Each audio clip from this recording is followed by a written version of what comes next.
The Stafford Speedway weekly highlights are presented by GAF Roofing. Back to the stripe they come. Double greens are waving, and it looks like Sean Petlock wasted no time at all to put that car to the front of the class. But already a challenge is developed for second. That gray car is just in front of the number 11 of Haidar. Haidar and Lafayette. Lafayette is out of shape. Haidar gathers it back. Behind him, Downey does a nice save. And right there behind him, the white and green numeral car, Travis Downey. And he's holding off Travis Haidar. Almost three wide as they work their magic. We've got a lead change, bottom of turn one. Aslan jams that 7 car right to the bottom of the racetrack and takes Travis Downey with him up to the second spot in car 42. Young is rolling and we stay under the green. Aslan's the leader, but finding pressure to the inside from Travis Downey. They come together, they cling and they clang. Brand new leader emerges down the back straightaway. There is no question they continue to run nose to tail, bumper to bumper. Down the back straightaway, stepping out of line. Travis Haidar. Downey tries to run him to the bottom. It is Haidar there. Downey on the outside. They rub a little bit coming off the turn. Side by side and wheel to wheel. Binging and banging as they cross the stripe. New leader emerges. Car number 11, Travis Haidar. Trouble off turn 2. Again, Ashton Young spins all by himself to the bottom of the speedway. The car has come to a stop, and this time we'll draw a caution flag. Down to the final couple laps here in the Street Stock feature event. Will they again come together like two cymbals in an orchestra? But it is still a dogfight battle up front. Further back, we've got 4 cars spinning and involved. Warren, the 55 car. The 21 of Lafayette is involved. Marvin Minkler's involved in the 71. It wasn't an easy victory. Travis Downey gave him a run for the money, but it is Travis Haidar back in winning form here at Stafford. Travis Downey to finish in second. Great run for Jeff Aslan, the 7 to finish in third. Lavoie gets a nice bite coming off the turn. Red number 6 car to the inside of your screen. Lavoie will lead him off turn number 2. Not without a fight. Kevin Cormier working his way to the inside, challenging Patno. Kevin Cormier right there in the second spot within a car length now. No question. Keep your eyes on Matt Winter. Winter. Oh, trouble now. We've got a spin. It is car number 23, the Gensic machine that goes spinning. Lavoie brings the field back to turn number 1 with Kevin Cormier to his outside, and he is strong in the outside lane. Little bit of contact among the race leaders off of turn 2. They get together. Trouble. Lavoie Sparks off the pace. Is there a tire down on the 6? Heartbreaker for Lavoie. Sparks will fly. Gary Patno's back on the podium in the 3rd position. And here comes Matt Clement. Couple of cars around, back straight away. Samantha Dell being one of them, along with Devin Gensic in the 23. They spin clear to the infield. Both cars seem to be rolling. Into turn number 3, looking for another checkered flag in the limited late models and to become the 9th different winner of the season. Kevin Cormier takes the checkered flag and the win here tonight. 40 laps, SK modified. Green flag is up here at Stafford Speedway. Textbook start to the bottom of turn number 1. David Arute on the inside. Marcotte on the outside. Marcotte digs hard. It is Marcotte to set the pace at the front of the field.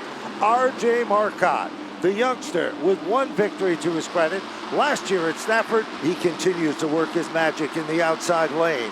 Rumbling off turn number 4. Back to the stripe they come. Crossover, can't do it. Big moment there in turn 1. 1 car hard into the outside wall. That's the 21 of Bissett. Got the wall at a pretty good clip. Started just further up in front of George Bissett Jr. with Rocco and Hines as they came together here on the front straightaway. He's been out of the top 10 more than not, seemingly, in car 81 as we go back under the green flag.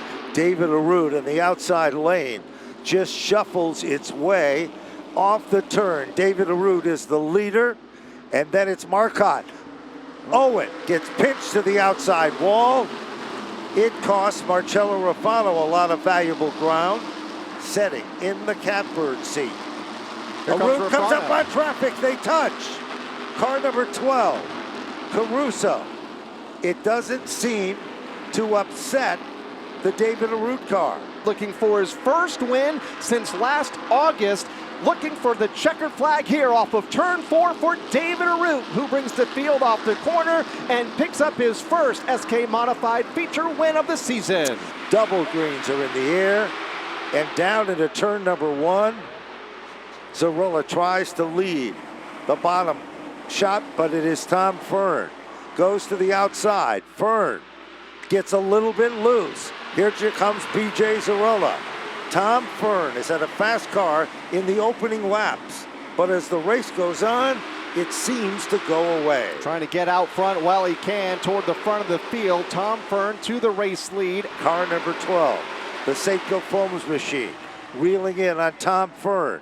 Oh, trouble now. Fern is sideways. Alexander is locked together as the road was blocked. PJ Zarella, and we've got car number 07 to the outside wall, but it is green, and we are at speed. One car doesn't come up to speed. That's the 43 of Andrew Durand in the outside lane. Everybody will squeeze by to the bottom as Keene brings the field off of turn 2 and up the back straightaway for the top spot. Car number 39, Paul Verrecchio, moves into the catbird seat. Here comes Alexander Fern. Oh, might be some trouble for Corey. Some smoke on the right rear corner of the 10. He is off the pace. Down into turn number 3. Key tries to guard the inside lane. They're wheel to wheel and side by side. They touch as they come back to the stripe by a fender.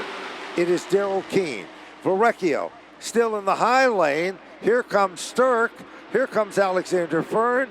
It is Sturck to move in, take over second, and right there with him is Alexander Fern. And Alex Fern gets into Sturck just a bit, who slides up the racetrack. Fern to second. Now Meyer will take that third spot away, or attempt to take the third spot away from Paul Verrecchio, who's in the outside lane. What an amazing run. Trouble Verrecchio gets turned here on the front straightaway off the front bumper of Bobby Sturck. A couple of 360s. Will he keep the car fired up? My guess is no, as the car is stopped here at the end of the front straightaway. Caution is out. Verrecchio and Sturck, the front row. And it is Daryl Keene. Trouble now. And look at the move that Chris Meyer pulled off. Outside lane slipped off turn 2. Keene and Fern. Oh. Here comes Gamba Corda. 3 wide for the top spot. Is there enough room for all of them off the corner? The answer is yes. And it's going to be Meyer back to the corner. Keene, Gamba Corda gets into Fern in turn 1. Fern will spin. And her night goes from good to bad.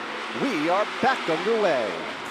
They fire them back up. Myers, look at Gamba Corda in perhaps the move of the night. On the bottom of the racetrack, Gamba Corda, but Myers pulls away down the back straightaway. Here comes Saunders. As he leads up the back straightaway for the final time. Zarella out of shape toward the back, but off of turn number 4, Chris Meyer will go back-to-back here in the late model division with the feature win here tonight. Yeah, Kevin Gamba Corda will finish an aggressive second.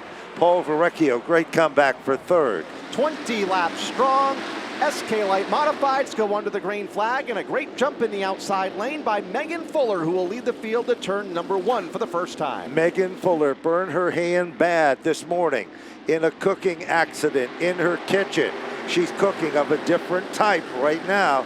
Anglay's top of the racetrack, just in front of Bloxham and Bob Charland. Bloxham gets turned off the front bumper as Charland, and Tyler Chapman may have got a piece of it. Others become involved at the back of the field. Caution flag comes out. Still a long way to go here for the SK Light Modifieds.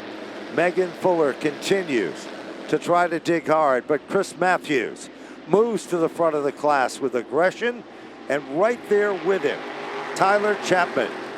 Ingles tries back up front. Chapman rolls down into turn number 4. Brand new leader emerges. It is Tyler Chapman in command.